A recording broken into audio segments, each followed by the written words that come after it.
ನಮಸ್ಕಾರ ವೀಕ್ಷಕರೇ, ಸುಮಾರು 1,22,00,000 ಫಲಾನುಭವಿಗಳಿಗೆ ಮಹಿಳೆಯರಿಗೆ ಭರ್ಜರಿ ಗುಡ್ ನ್ಯೂಸ್ ಅಂತಾನೆ ಹೇಳ್ಬೋದು. ಸೊ 16ನೇ ಕಂತಿಗಾಗಿ ನೀವು ಎಲ್ಲರೂ ಕೂಡ ಪ್ರತಿಯೊಬ್ರು ಕೂಡ ವೇಟ್ ಮಾಡ್ತಾ ಇದ್ರಿ. ಸೊ ಕೊನೆಗೂ ಆ ಒಂದು ಕ್ಷಣಗಣನೆ ಬಂದಿರುವಂತದ್ದು. ಸೊ ಹಣಕಾಸು ಇಲಾಖೆಯಿಂದ ಹಣ ಆದ್ರೂ ರಿಲೀಸ್ ಆಗ್ತಾ ಇದೆ, ಆದ್ರೆ ಮಹಿಳಾ ಮತ್ತು ಮಕ್ಕಳ ಅಭಿವೃದ್ಧಿ ಇಲಾಖೆಯಿಂದ ಇನ್ನೂ ಕೂಡ ನಿಮಗೆ ಅಪ್ಡೇಟ್ ಹಣ ಸಿಗ್ತಾ ಇಲ್ಲ. ಹೌದಲ್ವಾ? ಸೊ ಹಾಗಾದ್ರೆ ಇಲ್ಲಿ ಎರಡು ಭರ್ಜರಿ ಗುಡ್ ನ್ಯೂಸ್ ಗಳು ಸಿಕ್ಕಿರುವಂತದ್ದು.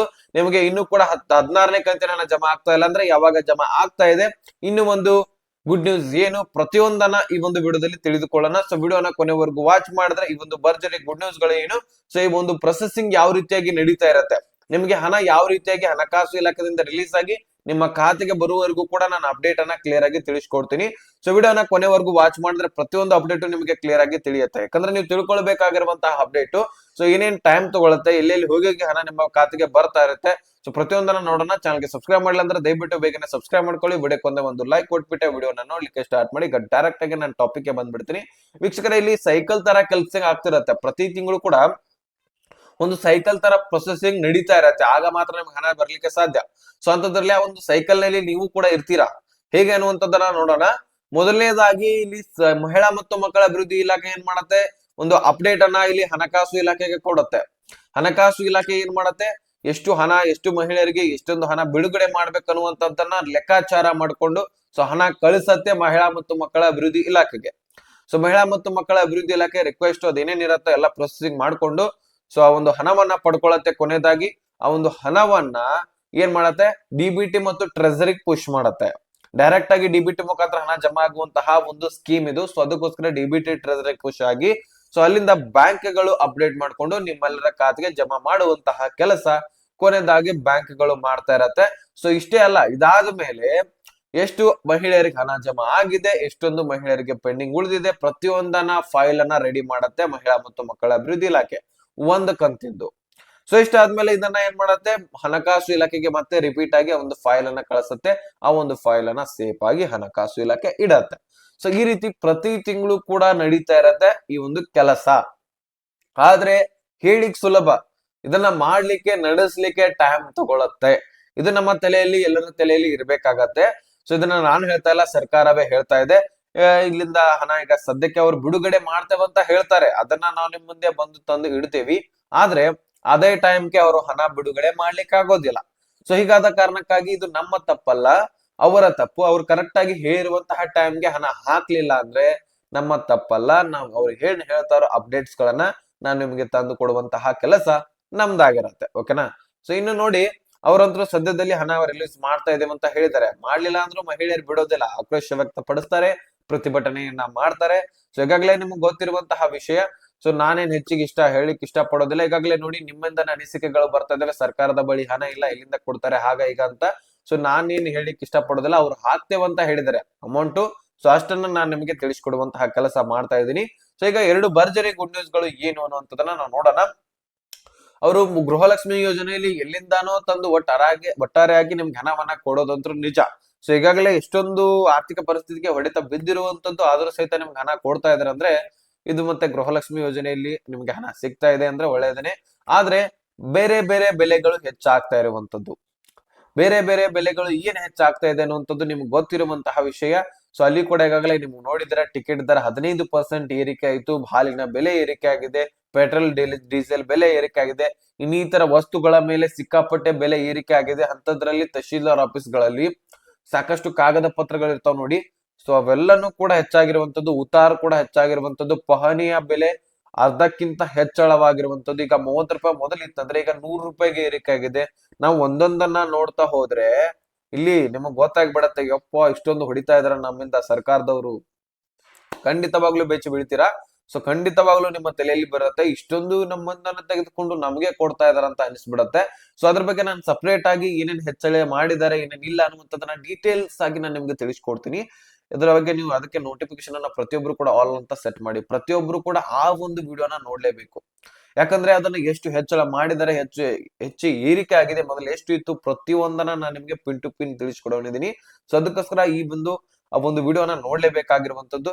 ಸೊ ಈಗ ಈ ಒಂದು ಎರಡು ಭರ್ಜರಿ ಗುಡ್ ನ್ಯೂಸ್ ಗಳು ನಿಮ್ಗೆ ಹೇಳೋದಾದ್ರೆ, ಈ ಒಂದು ಗೃಹಲಕ್ಷ್ಮಿ ಯೋಜನೆ 16ನೇ ಕಂತಿನ ಹಣ ನಿಮಗೆ ಈ ಒಂದು 10ನೇ ತಾರೀಕು ಒಳಗಡೆ ಬಿಡುಗಡೆ ಮಾಡ್ತೇವಂತ ಅಪ್ಡೇಟ್ ಮಹಿಳಾ ಮತ್ತು ಮಕ್ಕಳ ಅಭಿವೃದ್ಧಿ ಇಲಾಖೆಯಿಂದ ನಮಗೆ ಸಿಕ್ಕಿರುವಂತದ್ದು.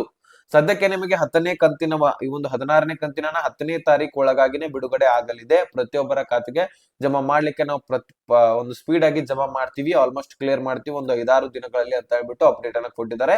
ಸೊ ಈಗಾಗಲೇ ಲೇಟ್ ಆಗಿದೆ, ಡಿಲೇ ಆಗಿದೆ, ನಿಜ ಇಲ್ಲ ಅನ್ನೋದಿಲ್ಲ, ಆದ್ರೆ ನಾನು ಪ್ರತಿಯೊಬ್ಬರಿಗೂ ಕೂಡ ಖಂಡಿತವಾಗ್ಲೂ ಜಮಾ ಮಾಡ್ತೀವಿ ಅಂತ ಹೇಳ್ಬಿಟ್ಟು ಅಪ್ಡೇಟ್ ಅನ್ನ ಕೊಟ್ಟಿದ್ದಾರೆ. ಸದ್ಯಕ್ಕೆ ಇಷ್ಟು ಅಪ್ಡೇಟ್ ಇತ್ತು. ನೆಕ್ಸ್ಟ್ ಇನ್ನೊಂದು ಭರ್ಜರಿ ಗುಡ್ ನ್ಯೂಸ್ ಏನಪ್ಪಾ ಅಂದ್ರೆ, ಇಲ್ಲಿ ನೋಡಿ ಹಿಂದಿನ ಕಂತುಗಳು ನಿಮಗೆ ಏನಾದ್ರೂ ಜಮಾ ಆಗಿದ್ದೆ ಅಂದ್ರೆ, ಈಗ ನೋಡಿ 13ನೇ ಕಂತಿನ ಹಿಡ್ಕೊಂಡು ಈ ಕಡೆ 13, 14, 15ನೇ ಕಂತಿನ ಜಮಾ ಆಗಿದ್ದೆ ಆದ್ರೆ ಡೆಫಿನೆಟ್ಲಿ 100% 16ನೇ ಕಂತಿನ ಬಂದೇ ಬರುತ್ತೆ. ಇಲ್ಲಪ್ಪ ನಮಗೆ 15ನೇ ಕಂತಿನ ಬಂದಿದೆ ಅಂದ್ರೆ ಡೆಫಿನೆಟ್ಲಿ 16ನೇ ಕಂತಿನ ಬಂದೇ ಬರುತ್ತೆ. ಏನಾದ್ರೂ 13, 14 ಮತ್ತೆ 15ನೇ ಕಂತಿನಲ್ಲಿ ಈ ಒಂದು ಮಿಸ್ ಆಗಿದ್ರೆ ಕಂತುಗಳು, ನಿಮಗೆ ಹಣ ಬರುವಂತಹ ಚಾನ್ಸಸ್ ಕಡಿಮೆ. ಯಾಕಂದ್ರೆ ನಿಮ್ಮಲ್ಲಿ ಏನಾದ್ರೂ ಒಂದು ದೋಷ ಆಗಿರತ್ತೆ, ಒಂದು ಪ್ರಾಬ್ಲಮ್ ಕ್ರಿಯೇಟ್ ಆಗಿರತ್ತೆ. ಸೊ ಅದನ್ನ ನೀವು ತಿಳ್ಕೊಂಡು ಸರಿಪಡಿಸ್ಕೊಳ್ಬೇಕು, ಆಗ ಮಾತ್ರ ಹಣ ಜಮಾ ಆಗ್ಲಿಕ್ಕೆ ಸಾಧ್ಯ. ಸೊ ಏನಿದೆ ಪ್ರಾಬ್ಲಮ್ ಅನ್ನುವಂಥದ್ದನ್ನ ಮೊದಲು ಕಂಡು ಹಿಡ್ಕೊಳ್ಬೇಕು. ಪ್ರಾಬ್ಲಮ್ ಅನ್ನ ಕಂಡು ಹಿಡ್ಕೊಂಡ್ರೆ ನಾನು ಅದಕ್ಕೆ ಸೊಲ್ಯೂಷನ್ ಕೊಡ್ಲಿಕ್ಕೆ ಸಾಧ್ಯ. ಸೊ ಮೊದಲು ಪ್ರಾಬ್ಲಮ್ ಅನ್ನ ಕಂಡು ಹಿಡ್ಕೊಳ್ಬೇಕಂದ್ರೆ ನೀವೇನ್ ಮಾಡ್ಬೇಕು, ಆಹಾರ ಇಲಾಖೆ ವೆಬ್ಸೈಟ್ ಗೆ ಹೋಗಿ ನಿಮ್ಮ ರೇಷನ್ ಕಾರ್ಡ್ ರದ್ದಾಗಿದೆ ಇಲ್ವಾ ಅನ್ನೋದನ್ನ ಚೆಕ್ ಮಾಡ್ಕೊಳ್ಬೇಕು ಒಂದು.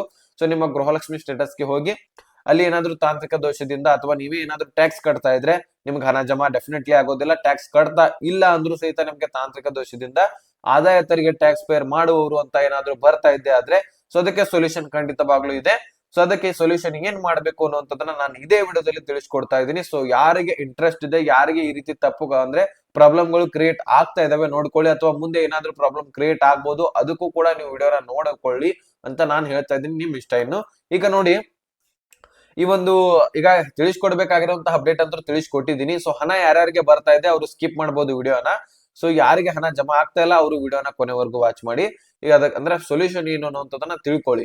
ಈಗ ನೋಡಿ, ಯಾರಿಗೆ ಇನ್ನೂ ಕೂಡ ಹಣ ಜಮಾ ಆಗಿಲ್ಲ ನೋಡಿ, ಈಗ ನೋಡಿ ಏನೊಂದು ಕೆಲಸ, ಅದನ್ನ ಚೆಕ್ ಮಾಡ್ಕೊಂಡ ತಕ್ಷಣ ಅಲ್ಲಿ ಏನಾದ್ರೂ ತಾಂತ್ರಿಕ ದೋಷದಿಂದ ಆದಾಯ ತೆರಿಗೆ ಅಂತ ಬರ್ತಾ ಇದ್ರೆ, ಅಥವಾ ನಿಮ್ಮ ರೇಷನ್ ಕಾರ್ಡ್ ನೀವು ಎಲಿಜಿಬಲ್ ಇದ್ರೆ ಆದ್ರೂ ಸಹಿತ ರೇಷನ್ ಕಾರ್ಡ್ ರದ್ದಾಗಿದ್ದೆ ಆದ್ರೆ ನೀವು ಒಂದ್ ಕೆಲಸ ಮಾಡ್ಬೇಕಾಗತ್ತೆ.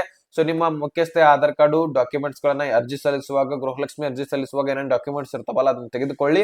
ಸೊ ಮುಖ್ಯವಾಗಿ ನಿಮ್ಮ ಒಂದು ರೇಷನ್ ಕಾರ್ಡ್ ರದ್ದಾಗಿರುವಂತಹ ಕಾರಣ ಏನಪ್ಪಾ ಅಂದ್ರೆ ಈ ಒಂದು ಆದಾಯ ತೆರಿಗೆ ಕಟ್ಟುವಂತ ಬಿದ್ದಿರತ್ತೆ. ಸೊ ಅದಕ್ಕೋಸ್ಕರ ನೀವು ಮೊದಲನೇದ ಏನ್ ಮಾಡ್ಬೇಕಾಗತ್ತೆ, ಒಂದು ಪ್ರಮಾಣ ಪತ್ರವನ್ನ ಇಲ್ಲಿ ನೀವು ಡೈರೆಕ್ಟ್ ಆಗಿ ಒಂದು ಡಾಕ್ಯುಮೆಂಟ್ಸ್ ಗಳನ್ನ ತೆಗೆದುಕೊಂಡು ಹೋಗಿ ಆದಾಯ ತೆರಿಗೆ ಇಲಾಖೆಗೆ ಹೋಗ್ಬೇಕಾಗತ್ತೆ. ನಿಮ್ಮ ತಾಲೂಕಿನಲ್ಲಿ ಅಥವಾ ಜಿಲ್ಲೆಯಲ್ಲಿ ಇರುತ್ತೆ, ಅಲ್ಲಿ ಹೋಗಿ ನೋಡ್ಕೊಳ್ಳಿ. ಸೊ ಅಲ್ಲಿ ಹೋಗಿದ ತಕ್ಷಣ ಅಲ್ಲಿರುವಂತಹ ಡಾಕ್ಯುಮೆಂಟ್ಸ್ ಗಳನ್ನ ವೆರಿಫಿಕೇಶನ್ ಮಾಡ್ತಾರೆ ಅಧಿಕಾರಿಗಳು. ವೆರಿಫಿಕೇಶನ್ ಮಾಡ್ಕೊಂಡು ನಿಮಗೆ ಒಂದು ಪ್ರಮಾಣ ಪತ್ರವನ್ನ ಕೂಡ ಕೊಡ್ತಾರೆ, ಸೊ ಎಲಿಜಿಬಲ್ ಇದ್ರ ಅಂತ ಹೇಳ್ಬಿಟ್ಟು. ಸೊ ಅದನ್ನ ನೀವ್ ಏನ್ ಮಾಡ್ಬೇಕು, ಏನಾದ್ರೂ ಅಲ್ಲಿ ನೀವು ಎಲಿಜಿಬಲ್ ಇಲ್ಲ ಅಂದ್ರೂ ಸಹಿತ ಅವ್ರು ಹೇಳ್ತಾರೆ ಈ ರೀತಿ ಕಾರಣಕ್ಕಾಗಿ ನಿಮ್ಮ ಹಣ ತೆಗೆದಿರಂತ. ನೆಕ್ಸ್ಟ್ ನೀವು ಆಹಾರ ಇಲಾಖೆ ವೆಬ್ಸೈಟ್ ಗೆ ಹೋದ್ರು ಸಹಿತ ಅಲ್ಲಿ ನಿಮಗೆ ಕಾರಣ ಕೂಡ ಇರುತ್ತೆ.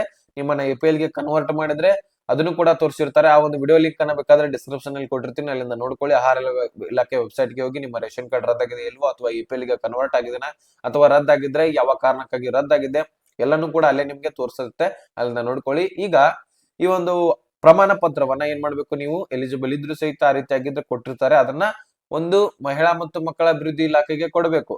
ಸೊ ಆಮೇಲೆ ಇನ್ನೊಂದು ಜೆರಾಕ್ಸ್ ಕಾಪಿ ಮಾಡ್ಕೊಂಡು ಎಲ್ಲಿ ಕೊಡಬೇಕು, ಈ ಒಂದು ಏನು ಅನ್ನಭಾಗ್ಯ ಯೋಜನೆ ಏನಿರುತ್ತಲ್ಲ, ನಿಮ್ಮ ಒಂದು ನ್ಯಾಯಬೆಲೆ ಅಂಗಡಿಗಳಲ್ಲಾಗಿ ಮತ್ತೆ ಇಲ್ಲಿ ಆಹಾರ ಇಲಾಖೆಯಲ್ಲಾಗಿರ್ಲಿ ಕೊಡ್ಬೋದಾಗಿರತ್ತೆ. ಸೊ ಅಲ್ಲಿ ಕೊಟ್ಟಿದ್ರೆ ನಿಮ್ಗೆ ಮತ್ತೆ ರೇಷನ್ ಕಾರ್ಡ್ ವಾಪಸ್ ಆಗಿ ಕೊಡ್ತಾರೆ. ಸೊ ನೀವು ಮತ್ತೆ ಎಂದಿನಂತೆ ಎಲಿಜಿಬಲ್ ಇರ್ತೀರಾ, ನಿಮ್ಗೆ ಹಣ ಬರುವಂತದ್ದು ಸ್ಟಾರ್ಟ್ ಆಗತ್ತೆ. ಸೊ ಇಷ್ಟು ನೀವು ಮಾಡಿ ಇನ್ನೇ ಮತ್ತೆ ಇದನ್ನು ಹೊರತುಪಡಿಸಿ ಬೇರೆ ಬೇರೆ ಸ್ಕೀಮ್ಸ್ ಗಳಲ್ಲಾಗಿರ್ಲಿ, ಇದೇ ಸ್ಕೀಮ್ಸ್ ಗಳಲ್ಲಾಗಿರ್ಲಿ ಏನಾದ್ರು ಕ್ವಶನ್ ಕ್ವೈರೀಸ್ ಇದ್ರು ಸಹಿತ ನನ್ನ ಜೊತೆ ನೀವು ಪ್ರತಿನಿತ್ಯ ಕಾಂಟ್ಯಾಕ್ಟ್ ನಲ್ಲಿ ಇರ್ಬೇಕಂತ ಅನ್ಸಿದ್ರೆ ಡಿಸ್ಕ್ರಿಪ್ಷನ್ ಅಲ್ಲಿ ಇನ್ಸ್ಟಾಗ್ರಾಮ್ ಲಿಂಕ್ ಕೊಟ್ಟಿರ್ತೀನಿ. ಸೊ ಅಲ್ಲಿಂದ ನನಗೆ ಮೆಸೇಜ್ ಮಾಡಬಹುದು. ಮುಖ್ಯವಾಗಿ ಫಾಲೋ ಮಾಡಿರ್ಬೇಕು. ನೆಕ್ಸ್ಟ್ ಬಯೋದಲ್ಲಿರುವಂತಹ ಬೋಡ್ಕಾಸ್ಟ್ ಚಾನಲ್ಗೆ ಪ್ರತಿಯೊಬ್ಬರು ಕೂಡ ಜಾಯ್ನ್ ಆಗಿರ್ಬೇಕು. ಸೊ ಅಲ್ಲಿ ಜಾಯ್ನ್ ಆದ್ರೆ ಸಾಕು, ನನಗೆ ಮೆಸೇಜ್ ಮಾಡಿ, ನಾನು ಖಂಡಿತವಾಗ್ಲೂ ರಿಪ್ಲೈ ಕೊಡ್ತೀನಿ. ಇಷ್ಟು ಅಪ್ಡೇಟ್ ಸಿಕ್ಕಿದ್ರೆ ಲೈಕ್ ಮಾಡಿ, ನಿಮ್ಮ ಸ್ನೇಹಿತರಿಗೆ ಶೇರ್ ಮಾಡಿ, ಸಬ್ಸ್ಕ್ರೈಬ್ ಮಾಡಂತ ಮತ್ತೆ ಮುಂದಿನ ಮಾಹಿತಿ ಬಾಯ್ ಬಿಡಿ ಫ್ರೆಂಡ್ಸ್.